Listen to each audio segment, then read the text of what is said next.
Hi, this is Lisa Tremolata from dominatetheinternet.com.au. Today we've got Glenn Twiddle in a series of interviews. We have about 8 or 9 different questions that we've asked Glenn, ranging from what he thinks about print media versus online marketing, to different Facebook strategies, social media strategies, platforms that you can use. So look out for the series of interviews. There's quite a few different segments, and there's also the full interview as well. So have a look, see what you think. Glenn is actually a master at marketing himself online. He really does put himself out there, and what I actually admire about him now is that he really doesn't care what people think.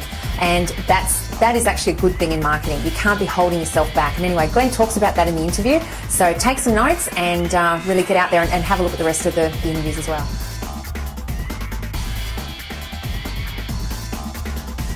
All right. Thank you, Glenn Twiddle, for your time today. Really appreciate it.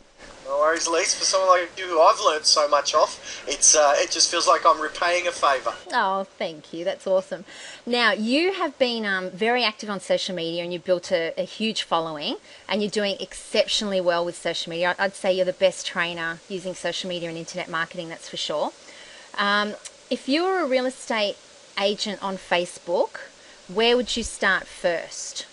Yeah, I suppose it's a bigger question that I kind of got warmed up slowly to it. Meaning, when I first heard about all this stuff, it started with MySpace. And I was on there just clowning around with my old music career, because for some of your listeners, they may not know, I used to be a gigging musician.